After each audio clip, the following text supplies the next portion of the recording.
a sua Bíblia em Atos capítulo 16, versículo de número 31, a resposta de Paulo para o carcereiro. Atos 16, versículo de número 31. Paulo e Silas, Atos 16, versículo 31. Amém? E eles disseram: crê no Senhor Jesus Cristo e serás salvo tu e a tua casa. E lhe pregavam a palavra do Senhor e a todos os que estavam em sua casa. E tomando-os ele consigo, naquela mesma hora da noite, lavou-lhes os vergões e logo foi batizado, ele e todos os seus. E levando-os à sua casa, lhes pôs a mesa e na sua crença em Deus alegrou-se com toda a sua casa. Amém? Podemos assentar abrindo comigo a sua Bíblia no Evangelho de João, no capítulo 2. Crê no Senhor Jesus e será salvo tu e tua casa. João capítulo 2. O carcereiro, desesperado ao ouvir as portas das prisões abertas, achando que os prisioneiros haviam fugido, pegou a espada para se matar, e Paulo e Silas gritam: não faça tal coisa, nós estamos aqui. E aí ele diz assim: o que é que eu faço para poder ser salvo também? Ele diz: crê no Senhor Jesus e será salvo tu e tua casa. Mas crer não é tão simples assim, não é mesmo? Existem muitas pessoas que têm muita dificuldade em crer, porque existe uma diferença muito grande em ter fé e crer. Porque a fé é algo interior dentro de nós. E o crer é as nossas atividades, são as atitudes da nossa fé. Então existem muitas pessoas que não conseguem arrancar a fé de seus corações e exteriorizá-las por meio de atitudes, por atividades das quais as situações exigem naquele momento. Em João capítulo 2, Jesus foi convidado para um casamento, né? E ali o Senhor Jesus estava com os seus e acontece algo que é muito desagradável de acontecer. Mesma coisa que você estiver dando uma festa e acabar a Coca-Cola ou refrigerante. E aí não tem mais, o que você vai servir, né? Na época, o usado abundantemente era o vinho, né? Aí a Bíblia diz assim, no versículo 13 do capítulo 2 de João: e faltando vinho, a mãe de Jesus lhe disse: não tem vinho. E disse-lhe Jesus: mulher, que tenho eu contigo?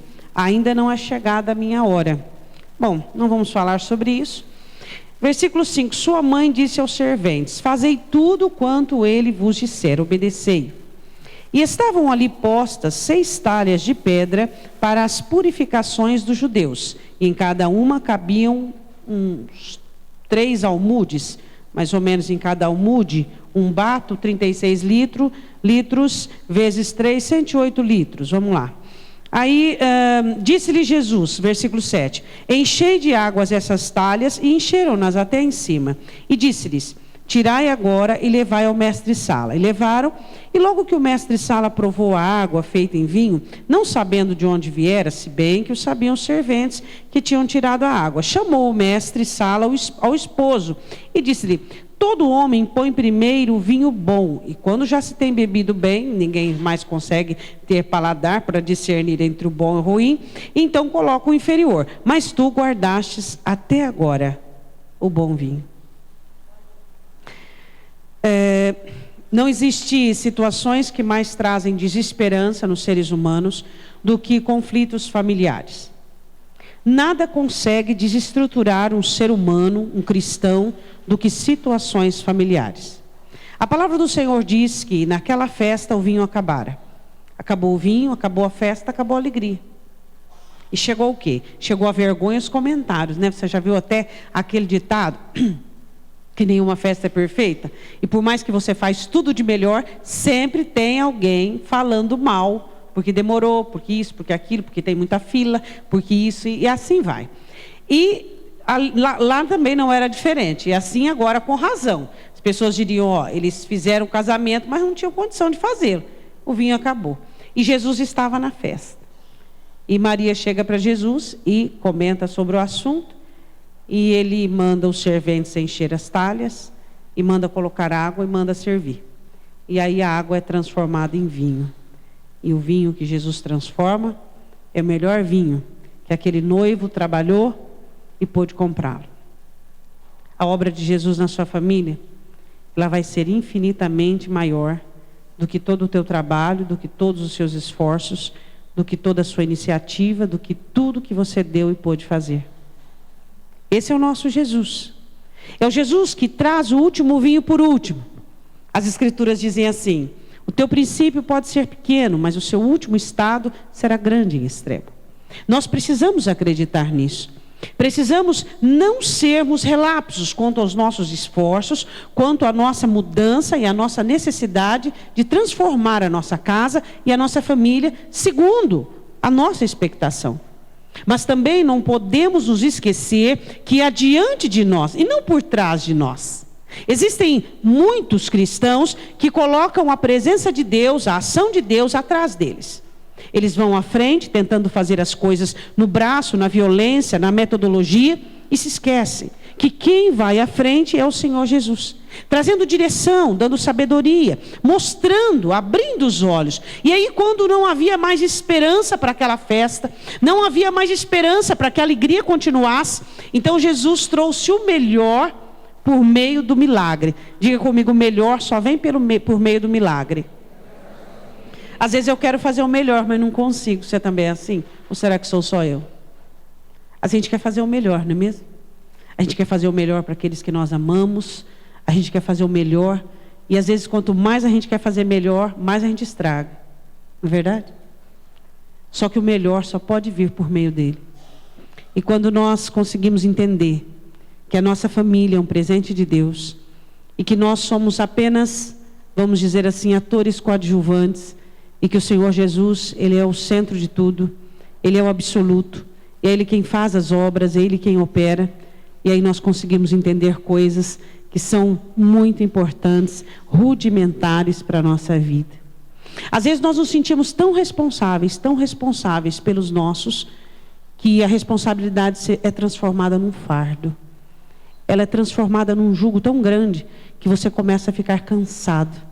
Você começa a ficar cansado de ser pai, de ser mãe, de ser filho, porque você começa a ficar esgotado por coisas das quais você não tem habilidade para fazê-lo, por situações das quais você é impotente. E aí você, por ser cristão, acha que está tudo dentro de você, porque nós somos assim, não somos? Nós achamos que já temos tudo dentro de nós.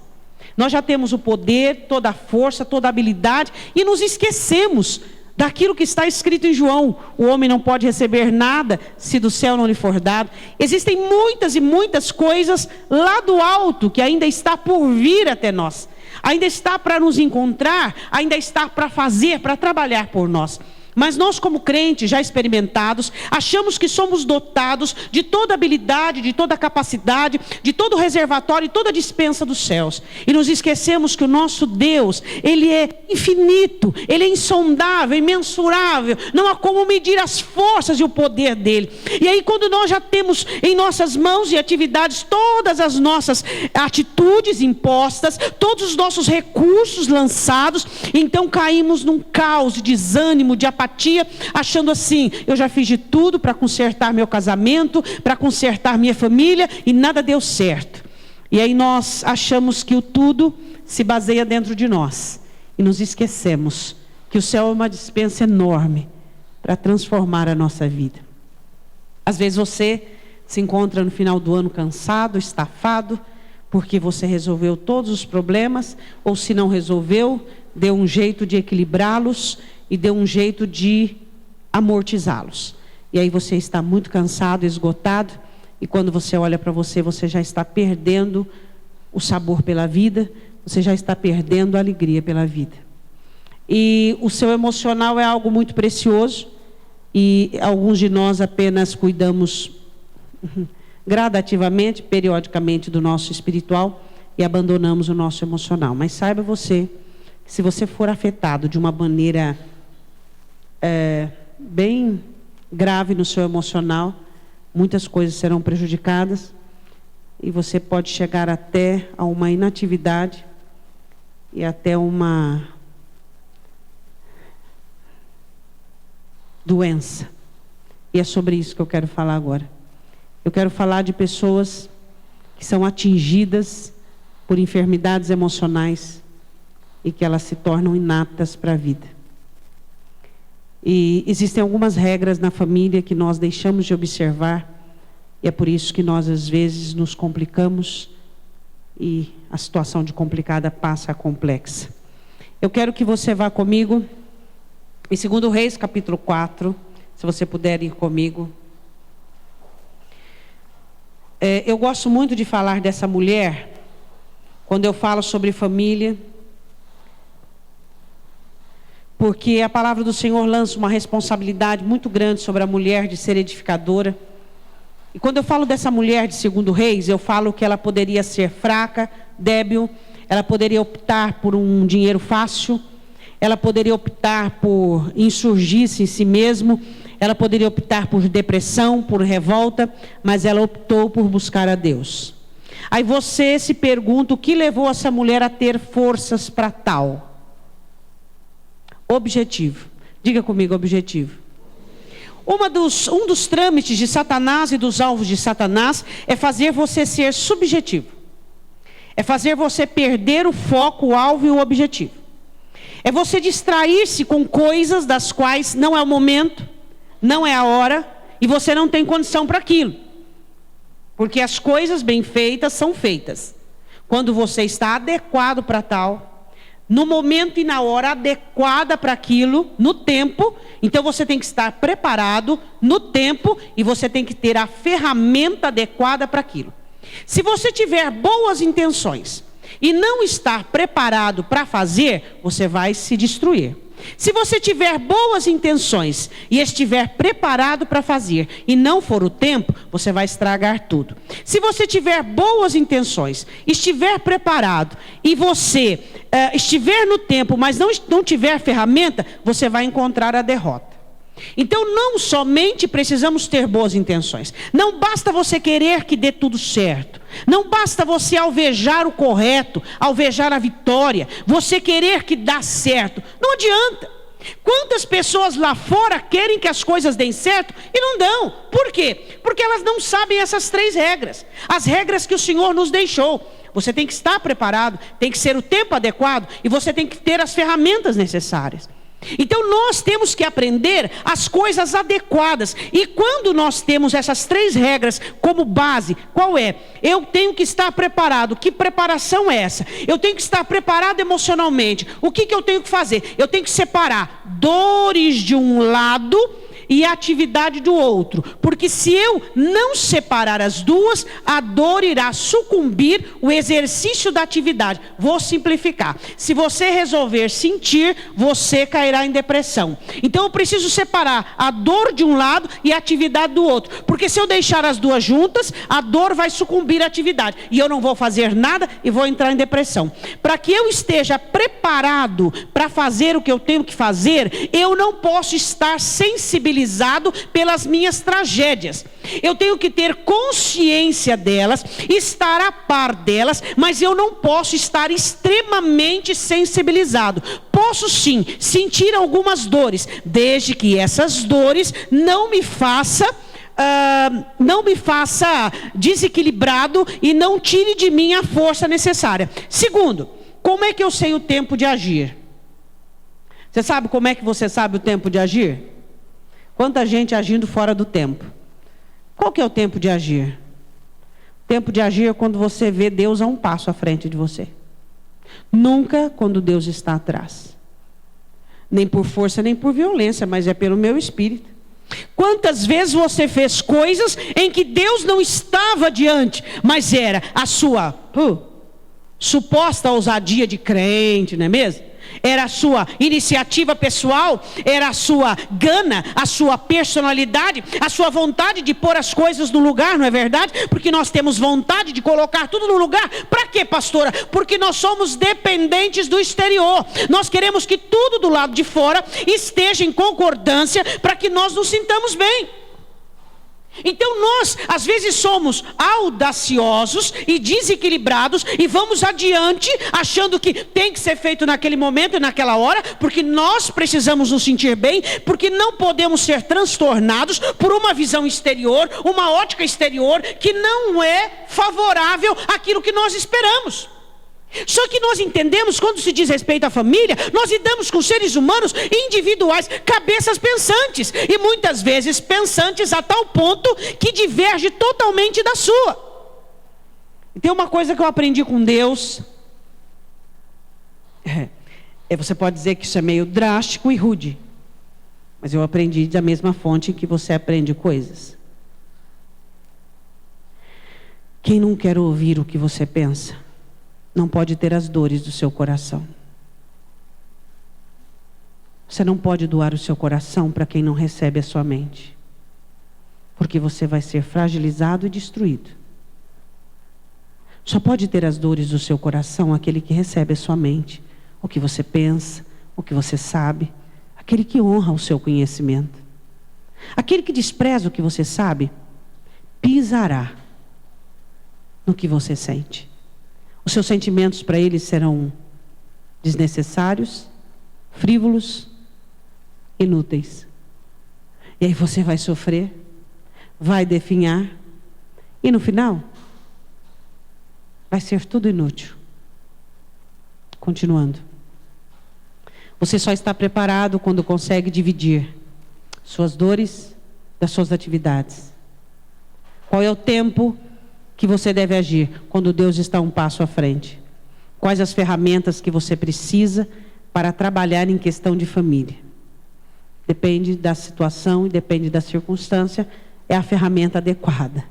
Porque se você pegar um martelo para cavucar a terra, você não vai chegar em lugar nenhum, você precisa de uma enxada. Então cada situação precisa da ferramenta adequada.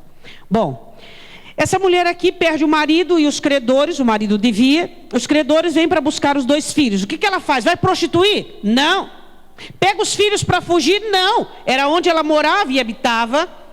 Ela entra em depressão? Não. Tenta suicídio? Não. O que ela vai fazer?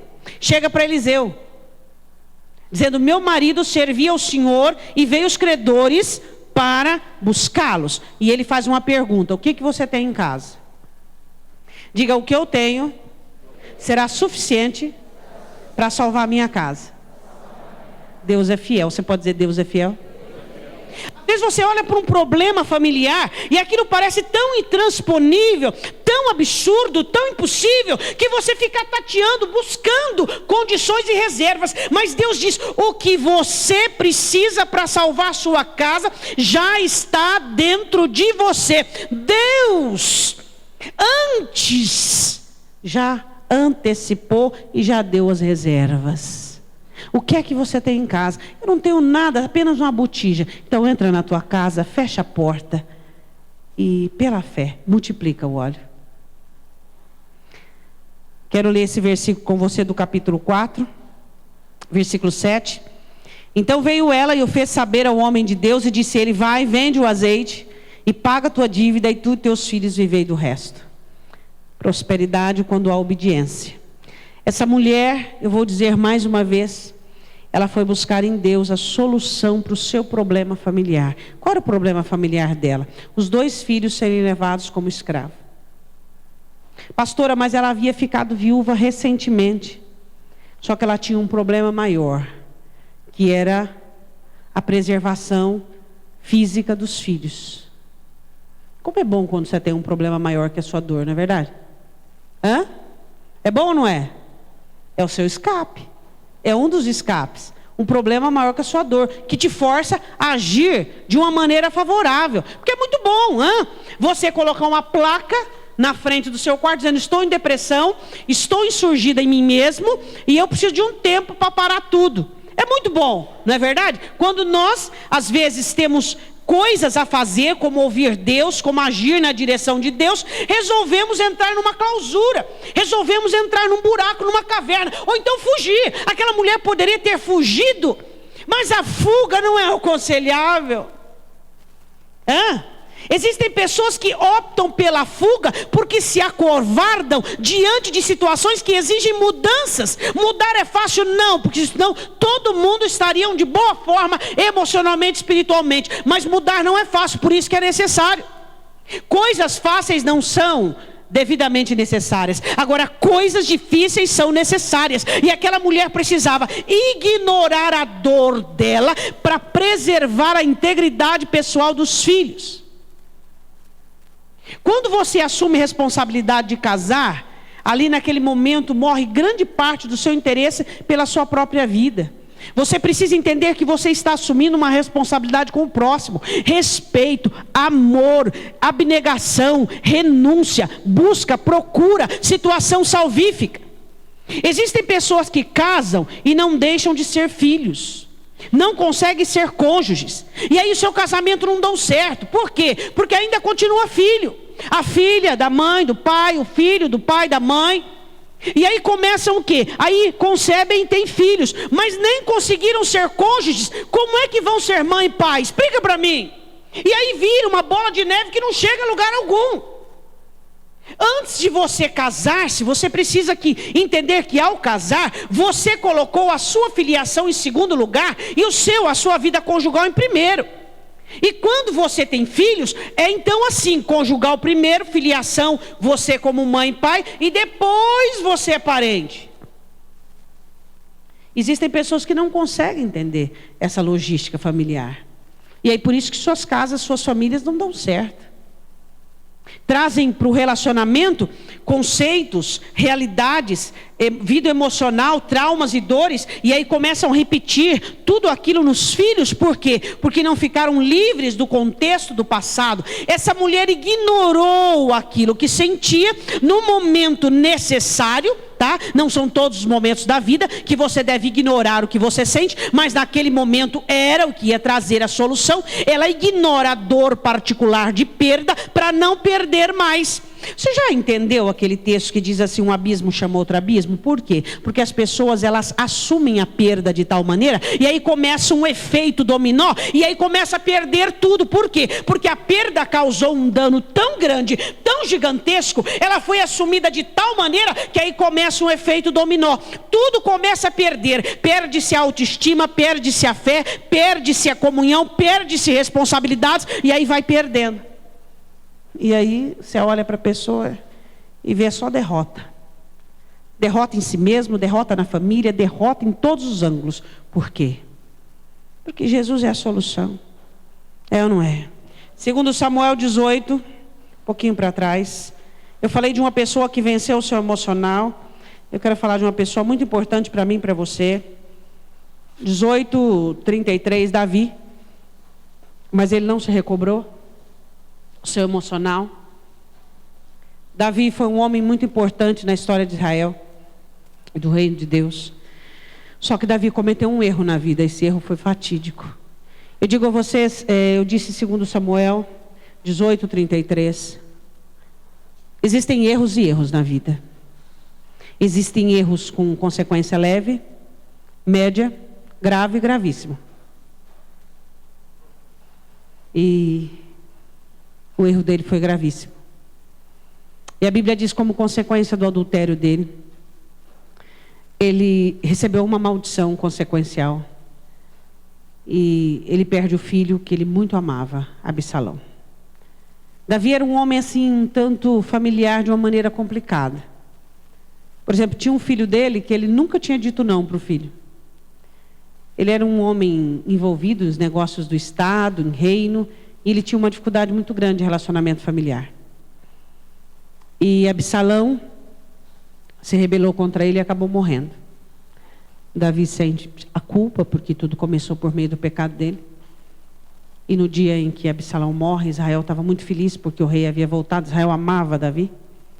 Segundo Samuel 18:33, então o rei se perturbou, e subiu à sala em que estava por cima da porta e chorou. E andando dizia assim: meu filho Absalão, quem me dera que eu morrera por ti, Absalão, meu filho, meu filho. Davi queria ter morrido e deixado Absalão vivo. por causa da dor, por causa da culpa, porque naquele momento a dor estava vencendo, porque naquele momento o sentimento estava vencendo. E a Bíblia diz assim que Joabe fica sabendo, o povo começa a ficar triste, porque o rei triste, o povo fica triste, e o povo começa a entrar para as casas, as furtadelas, e Joabe, o capitão do exército, chega e diz assim: o que é isso? Se vivesse o seu inimigo, você estaria feliz? Agora, os homens que deram a vida por ti, você não se une com eles. Você vai se lavar e aparecer no pórtico do palácio, e você vai falar segundo o coração do povo. Davi se recobrou, escondeu as dores de pai, assumiu os deveres de rei, e apareceu diante do povo como rei. E ele fez isso. Mas nunca mais ele foi o mesmo. Eu quero dizer uma coisa para você: você precisa aprender a se recobrar das dores. Você não pode ter dores acumuladas dentro de você. Isso é um câncer para a sua vida. Você precisa aprender a eliminá-las. Por meio de oração, no altar, na entrega, na mudança, no exercício de fazer certo, no exercício de fazer direito. Davi teve dias dificílimos em sua vida.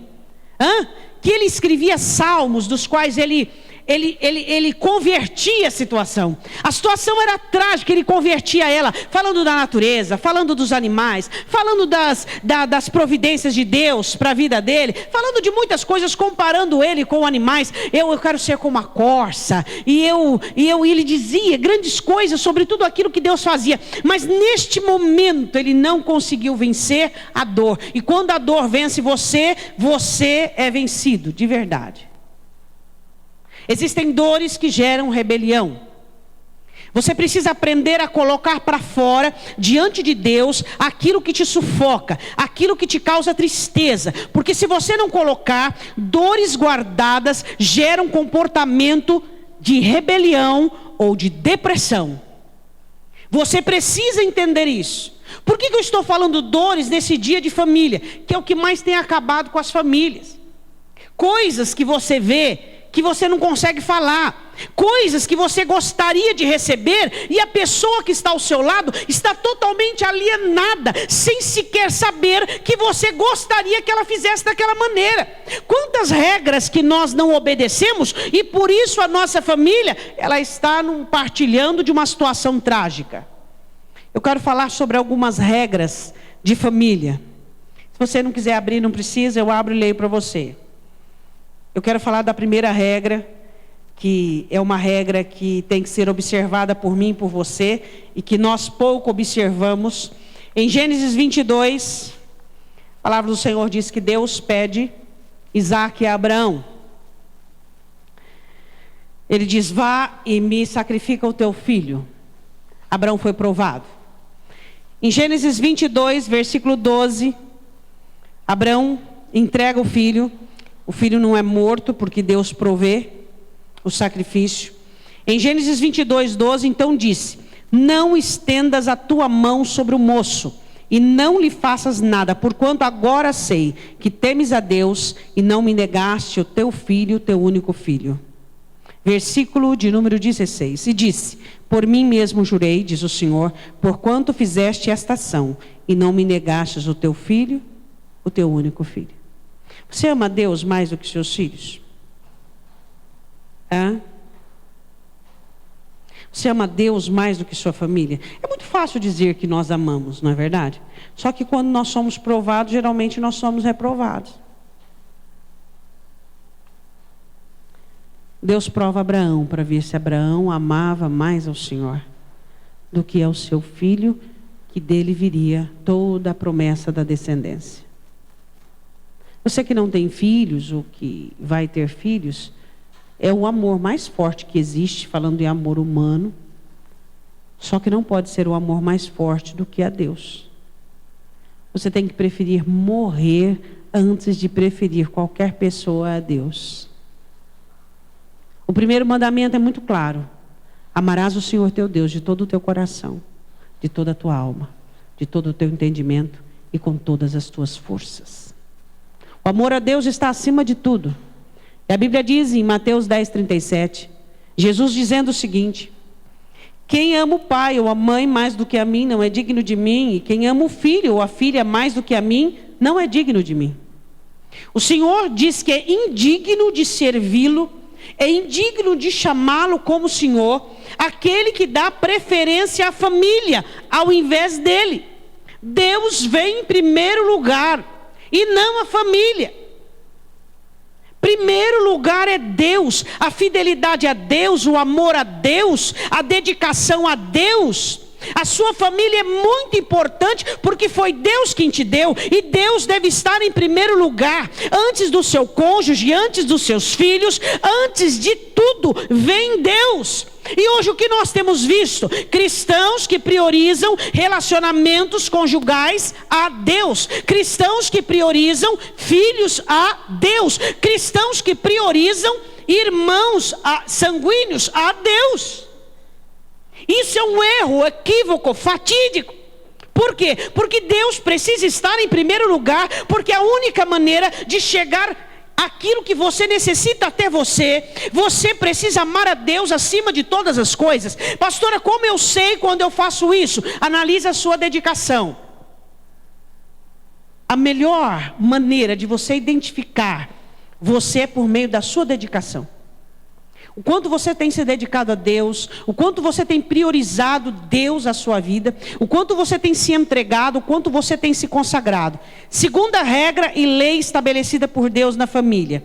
Gênesis 45, se você quiser ler comigo, perdão. Não tem como você viver bem na sua família se não houver perdão. Eu poderia falar de perdão de uma maneira muito profunda. E eu vou falar, mas eu vou falar de uma maneira sintetizada, resumida. Existem 3 níveis de perdão. Existe o perdão, falando em termos familiares, que você perdoa. Existe a atividade do perdão, que é você não sentir mais. Você não sente mais, você pensa, lembra, mas não sente. E existe o terceiro nível, que é você conseguir fazer, conseguir doar-se, conseguir fazer de novo, conseguir agir diferente. Primeiro você perdoa, segundo você não sente mais, terceiro você tem atividades do perdão. E hoje o que nós temos vivido são pessoas que perdoam, mas que ainda sentem perdão utópico, e que não conseguem. Você feriu-me profundamente, você vai ter que conquistar novamente o que você perdeu. Não é isso? Que tipo de perdão você doa? Você já imaginou se Deus olhasse para mim, para você e dissesse assim: olha, é o seguinte, eu te perdoo, só que quando eu olho para você eu lembro do seu erro. Ou então, quando eu tenho que fazer algo por você, eu não consigo. Você vai ter que me conquistar de novo. Você vai ter que fazer algo do qual você vai ser digno do meu favor. Nós estaríamos perdidos, fala a verdade. Só que nós somos assim. Exercemos juízos drásticos com respeito ao nosso próximo e queremos ter misericórdia diante de Deus. Queremos ter uma atividade de Deus misericordiosa, contínua sobre nós, mas quando se diz respeito aos nossos familiares, nós rotulamos, nós os escanteamos, nós colocamos sobre eles um jugo e um fardo que será impossível que eles alcancem.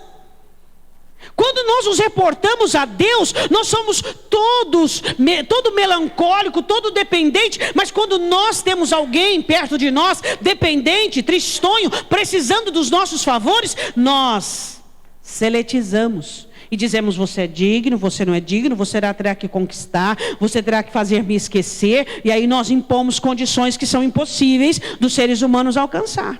E aí nós dizemos que eu perdoei. Senhor, eu perdoei. Só que é o seguinte, eu perdoei, mas... E você olha para Deus e Deus fala: não, eu te perdoei, mas... Você gostaria de ouvir isso? Certamente que não. E assim também nós devemos agir com o nosso próximo, porque o juízo será sem misericórdia. Eu perdoei minha mãe, pastora, mas eu não consigo abraçá-la, eu não consigo beijá-la. Não tem o terceiro estágio, que é o estágio da atividade. Eu perdoei meu cônjuge, mas eu não consigo mais ser como antes. Falta o terceiro estágio do perdão, da atividade. A Bíblia diz em Gênesis 45, versículo 8: José, um coração abençoado. Assim não fostes vós, ele disse para os irmãos, vocês não fiquem preocupados, porque não fostes vós que me enviastes para cá, senão Deus que me tem posto por pai de Faraó, e por senhor de toda a sua casa, e como regente em toda a terra do Egito. Diga comigo, perdão. Primeiro princípio, amar a Deus sobre todas as coisas. Segundo princípio, perdoa. Perdoa, perdoa, perdoa, perdoa. E juntamente com o perdão tem a aceitação. Aceite as pessoas como elas são. Diga comigo, toda pessoa que não ama a si mesmo, não consegue aceitar os outros como é.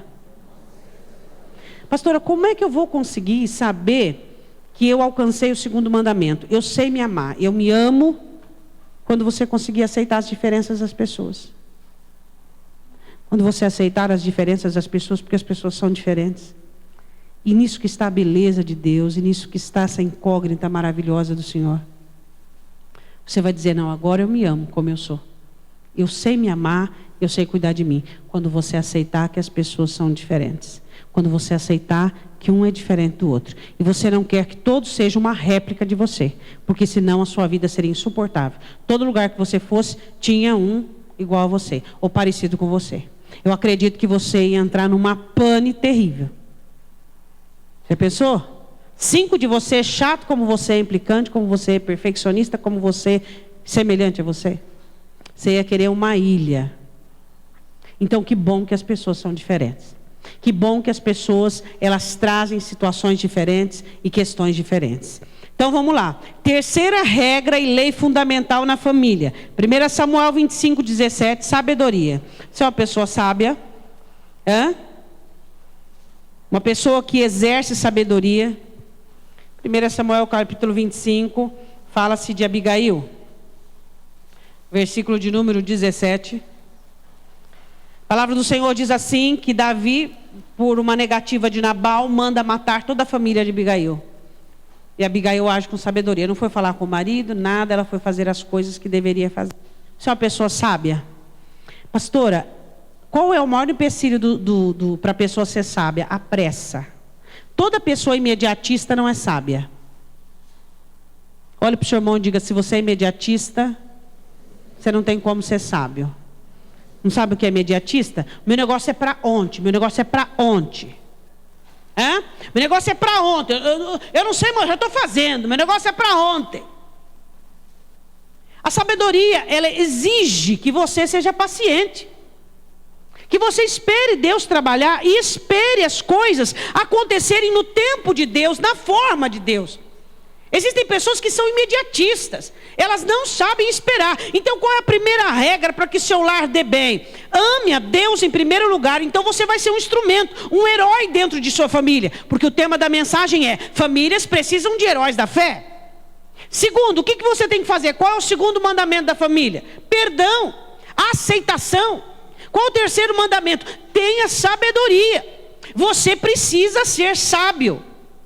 A Bíblia diz assim, que ela ouve do servo, considera pois agora, versículo 17 de 1 Samuel 25, e vê o que hás de fazer. Considera e vê o que você tem que fazer. O que você tem que fazer hoje? Esperar, ter paciência, mais paciência que eu tenho, pastora? Quando você diz isso, você já está perdendo a paciência. O que faz uma pessoa perder a paciência? Você sabe? Ótica humana. Toda vez que a sua ótica humana fica aguçada, você perde a paciência. A palavra do Senhor diz, nós não vivemos por vista, mas por fé. O que te dá uma ótica espiritual é olhar para Deus e não para o seu próximo. Vamos ver se ele mudou. Vamos ver se ele mudou. É igual aquela parábolazinha meia bobinha que eu conto, né? Da mulher grávida. 3 meses, deixa eu ver como é que está o nenê. Abre a barriga, fecha de novo. 5 meses, deixa eu ver como é que está o nenê. Como é que vai fazer? Vai morrer. Fica olhando para o próximo, querendo ver como é que está. Se norteando pela mudança que você acha que vai ter. Aí o que acontece? Muda um pouquinho. Oh, aleluia, glória a Deus, Deus fez. Fez nada. Ainda não. Por quê? Porque a mudança consistente, ela é gradativa, demorada e às vezes existe retrocesso. Porque é ser humano e hábitos são muito fortes. Aí melhorou um pouquinho, você já fica tocando trombeta, achando que a mudança já foi realizada. Aí a coisa volta a piorar, você fala, não, eu não aguento mais. Aí você desanima, mas por quê? Porque você celebrou antes do término. Sabedoria. Olha que bênção, eu estou fazendo uma campanha e meu marido mudou da água para o vinho. Isso não é mudança. Não é mudança. As mudanças não são feitas de uma maneira rápida. Mudanças onde Deus trabalha é gradativo, é feito rudimento, é arrancado, é alicerce, é demora para aparecer sobre a terra. E aí melhora um pouquinho, o crente diz, só orei um dia, comecei a campanha, já aconteceu. Aí o diabo essa euforia, peraí. Aí vai lá, a pessoa já fica desanimado, prostrado. Eu falei que não ia adiantar mesmo. Falta de sabedoria. A única maneira de você ter paciência é você ter olhos espirituais. E a única maneira de você ser sábio é ter paciência. 4º mandamento: não cometa pecados que amaldiçoe a sua família. Suas atitudes quando você é pai e mãe não são independentes de seus filhos. Não pense isso. Não pense que você vai pecar aleatoriamente e seus filhos não serão prejudicados. Não pense que você vai dar brecha e isso não acarretará situações difíceis para os seus filhos. Não pense nisso, porque isso é um equívoco muito grande que você comete. A Bíblia diz assim, em 2 Samuel 12:10, você não precisa abrir. O Senhor disse assim para Davi, sobre a sua casa eu suscitarei o seu próprio mal. Antes de você ter filhos, você precisa ser responsável pelos seus atos. Eu amo o meu filho. Ama? Então para de pecar. Para de fazer as coisas que dá na sua cabeça. Mas eu não aguento mais o meu cônjuge, eu vou largar dele. Você não é só esposa, você é mãe. E aí? Eu vou me aventurar na vida. Você não é só mulher, não tem só desejo sexual, você é mãe. É isso que você tem que pôr na sua cabeça. Se você não for responsável pelas pessoas que você gerou, doe para alguém que tem responsabilidade. Quem não tem responsabilidade com os outros não deveria ter filhos. Por quê? Porque a partir do momento que você tem filho, você é responsável pela integridade física, mental, emocional daquela pessoa. Então não coloque nenhum ser no mundo para sofrer pelas suas loucuras e seus devaneios.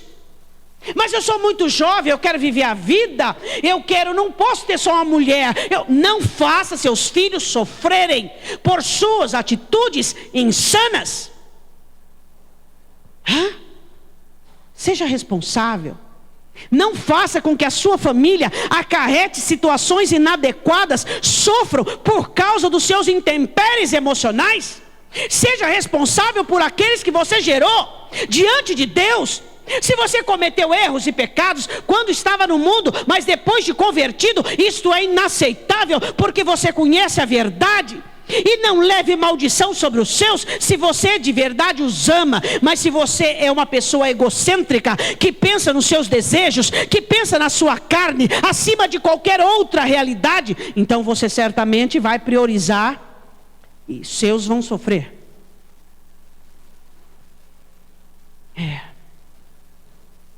Não cometa pecados, irá trazer maldições para sua família. Seja responsável pelos seus. Mate a carne, esvazie-se de si mesmo, abnegue, renuncie. 5º mandamento: não faça acepção de filhos. Eu não faço, pastor. Irmão, mentir fora da igreja é um pecado, mentir dentro da igreja é 2. Eu só tenho um filho. Tudo bem, eu até acredito. Não faça acepção de filhos. Você se lembra de Rebeca e Isaac? Rebeca para o lado de Jacó, Gênesis 25. Isaac para o lado de Esaú. O que deu? Briga, divisão de povos. Por que existe acepção? Porque existe empatia. O que é empatia? São tendências que nós temos de gostar daquilo que nós gostamos. Olha que coisa profunda. Eu gosto daquilo que eu gosto. Isso não é muito profundo? Muito profundo isso, né? Então você olha para o seu filho e ele tem características que você aprova. No caso de Isaac, a caça era do seu gosto. E Esaú era o homem da caça. Então ele gostava de Esaú porque a caça era do gosto dele. Então nós aprovamos coisas, gostamos de coisas e evidenciamos isso nos filhos. Olha, meu filho tem o que eu gosto. Pronto, já está a inclinação, a tendência e a acepção. O que acontece com o outro? Sente a rejeição. Porque sentimentos, mesmo não ditos, são silenciosos e são ouvidos pelo coração.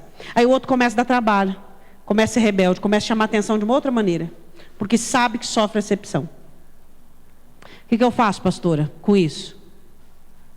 Você ora e fala: Senhor, por favor, se o Senhor fosse gostar só de quem faz o que o Senhor gosta, eu estaria perdido. Me ensine a amar os meus filhos. E começa a trabalhar essa diferença. Primeiro você tem que aceitar, porque é o seguinte: o que tem de pai mentiroso não está escrito. Não, eu não tenho preferido. Mentira, isso é bíblico, existe. Tem preferido. Ah, mas eu faço tudo para igual. Mas para o preferido, você faz com aquele sorriso assim, escondido lá dentro, assim, não vem hora de fazer. E porque não é preferido, você faz porque tem que fazer. Aí o que nós temos que fazer? Trabalhar essa preferência. Trabalhar, começar a aproximar do que não é, começar a entender, começar, pastora, mas ele já está velho, não importa, ele ainda quer ser evidenciado, ele não quer ser o melhor, o preferido, ele quer pelo menos estar à altura. Quando você vê lá, que os irmãos de Jesus pegavam no pé dele e não cria nele, fala a verdade, era fácil ser irmão de Jesus? Era fácil ser irmão de Jesus? Meu irmão, eu não queria, não. Era fácil ser irmão de José? O menino era bom em tudo. Confiável, perfeito. Os irmãos de José odiavam ele. Como não? Ele era o preferido.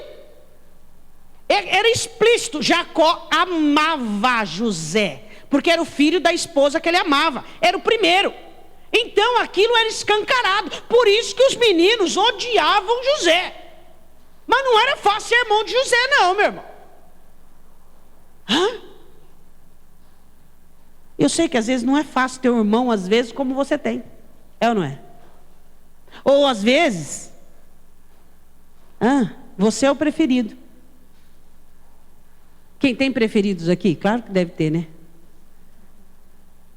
Não tem barreira, não tem dificuldade de ajudar, não tem dificuldade de abraçar, não tem dificuldade de beijar, não tem dificuldade. Aí você vê seus irmãos, pegam no seu pé, nas reuniões de natais, te irrita, te provoca. Aí você fala: por quê? Por quê? Porque a sua mãe ou seu pai prefere você. E aí cria essa inimizade. Não faça isso com os seus. Eu sei que tem preferidos, mas luta contra. Faz o melhor que você puder. O melhor que você puder para tirar isso da existência da sua casa e da sua família. Eu quero que você feche os seus olhos. Eu quero que você faça uma oração pela sua casa, pela sua família. Eu sei que existem coisas que você não consegue fazer. Eu sei que existem coisas que estão fora do seu alcance. Só que você pode pedir para quem pode. Essa é a nossa vantagem que conhecemos a Deus. Você pode pedir para quem pode. Você pode pedir para o Senhor, dizendo: Senhor, eu quero te amar acima da minha família. Senhor, eu quero perdoar, eu quero chegar ao último estágio, que é ter atividade do perdão. Eu não quero só esquecer emocionalmente, eu quero ter atividade. Senhor, eu quero ter sabedoria. E para ter sabedoria eu preciso ser paciente. E para ser paciente eu preciso desenvolver uma visão espiritual. Senhor, eu preciso, Deus, não cometer pecados, não ser insano em minhas atividades, para que eu não possa amaldiçoar a minha família. Senhor, me ajude a vencer as minhas preferências. Senhor, me ajude a buscar os meus filhos que eu tenho rejeitado, a buscar o meu filho, a minha filha que eu tenho rejeitado. Senhor, em nome de Jesus, isso é muito difícil para mim, Senhor. Mas eu preciso que o Senhor me ajude. Eu preciso, Pai, que o Senhor me dê forças, me dê sabedoria, me dê perdão, me dê graça. Me ensine a buscar na fonte. Porque eu não quero ser uma pessoa vencida como Davi na área emocional. Eu quero ser uma pessoa como essa viúva do profeta, que não deixou se vencer emocionalmente, mas aprendeu a separar a dor da atividade, a dor da atitude, meu Senhor. Deus, eu te peço que neste ano de 2016 eu possa reconstruir os relacionamentos familiares do meu lar e da minha casa. Porque existem muitas coisas que eu sei que existem, mas eu não quero mexer. Eu não quero mexer porque já está bem apaziguada, mas não está resolvido. Você sabe que não está resolvido. Então diga: Senhor, eu quero resolver em 2016 com paciência, com perdão, com sabedoria, com graça, amando-te acima de todas as coisas, não cometendo desvarios nem pecados. Eu quero salvar os meus relacionamentos familiares. Senhor, eu quero, Deus, ser um herói da fé dentro da minha casa. E um herói da fé não é aquele que age segundo os sentimentos, não é aquele que age segundo o coração, mas é aquele que é norteado pela tua palavra, meu Deus. Senhor, eu preciso te encontrar dentro da minha casa. Eu preciso dizer no final de 2016, se assim o Senhor aprouver a minha vida, eu e a minha casa servimos ao Senhor, como Josué disse. Deus, eu preciso desse legado, eu preciso dessa bênção. Eu preciso poder abraçar o meu filho, a minha filha, os meus filhos, Deus, de uma maneira livre. Eu preciso que os meus filhos consigam dizer para mim o que eles pensam. Eu preciso ouvir as emoções dos meus filhos, mesmo que eles não consigam dizer o que pensam. Oh Deus, e quando eu ouvir dos meus filhos, eu quero ouvir o coração deles falando. Quando os meus filhos ganharem força para me exortar, Deus, me dê humildade para aceitar essa exortação, porque é por amor. Quando os meus filhos quererem me repreender, Senhor, que eu possa entender que é a sua voz falando comigo, chamando a minha atenção para aquilo que eu estou errando. Deus, nos dê humildade para aprendermos com os nossos filhos.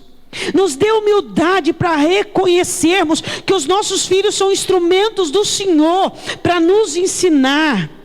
Deus, ensine os pais dos filhos que já são adultos, não identificá-los como seus bebês, suas crianças, mas como pessoas, como indivíduos, como seres racionais, como pessoas que precisam ser respeitadas, Deus. Deus, nos ajude como pais e como mães. Todos nós temos cometido falhas.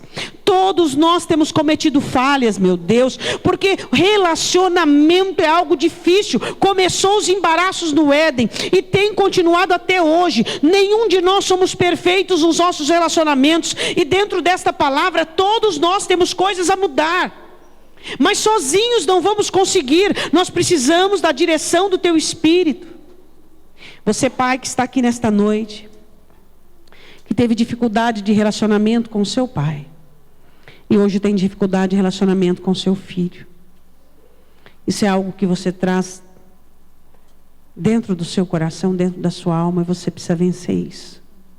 Mães que tiveram dificuldade de relacionamento com mães, que também têm inclinações para o filho, dificuldade com as filhas. Vençam isso em nome de Jesus.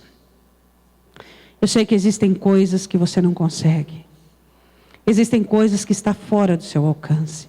Mas por isso que você pode pedir ao céu. Por isso que você pode pedir ao Senhor ajuda. Por isso que você pode pedir ao Senhor a misericórdia dEle. Deus, restaura os nossos lares. Deus, restaura a nossa família.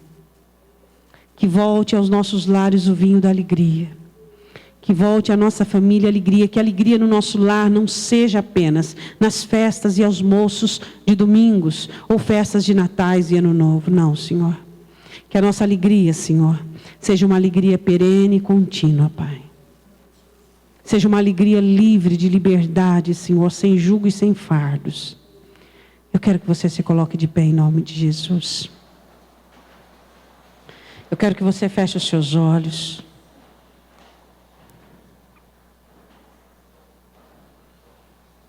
Todos nós temos coisas a consertar. Semana passada o Senhor falou conosco sobre perdão e fé. As duas coisas que devem andar juntas. Hoje o Senhor fala conosco sobre reconstrução familiar. Você é o herói da fé dentro da sua casa. Você é aquele que Deus responsabiliza para mudar as coisas. Você é capaz, porque a sua capacidade virá dele.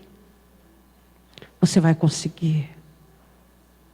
Coloque Deus em primeiro lugar. Perdoe até o terceiro nível de atividade. Tenha sabedoria. Não cometa pecados para implicar em maldições e consequências. E trabalhe contra toda acepção. Diga comigo, meu Deus, em nome de Jesus, eu quero aprender a separar a dor da atividade. Eu quero ser um instrumento do Senhor dentro do meu lar. Pai, em nome de Jesus, console as dores de minha alma. E eu quero, a partir de hoje, assumir diante do Senhor toda a barreira que eu tenho para com a minha família. Eu vou assumir. Eu vou falar em oração. Barreiras conjugais, barreiras de mim para com os meus. E em nome de Jesus, eu te peço que eu vou buscar do Senhor amar-te acima de tudo, sabedoria cheia de paciência, perdão, não pecar e deixar a acepção de lado. Pai, em nome de Jesus, eu coloco a minha família em tua mão. Em 2016 será o ano da reconstrução da minha família. E onde o diabo estiver em atividade, eu repreendo toda a ação maligna, porque eu não aceito divisão, eu não aceito separação, porque eu não sou dono da verdade. A verdade é Jesus. Então eu vou diminuir o meu autoritarismo, o meu individualismo, e eu vou dar a vez para o Espírito Santo. Porque não será nem pela minha força, nem pelo meu autoritarismo, nem pela minha violência, mas pelo agir do Espírito de Deus. Em nome de Jesus, eu declaro, eu e a minha casa servimos ao Senhor. Eu declaro isso profeticamente, para que o nome de Jesus seja glorificado. Amém. Eu quero que você levante sua mão para o alto. Em nome do Senhor Jesus Cristo, o Espírito Santo que move a palavra, que trabalha com a espada da palavra, será o seu ajudador, consolador, aquele que irá diante de ti, abençoando os teus caminhos, abençoando a tua família, em nome de Jesus Cristo. Amém?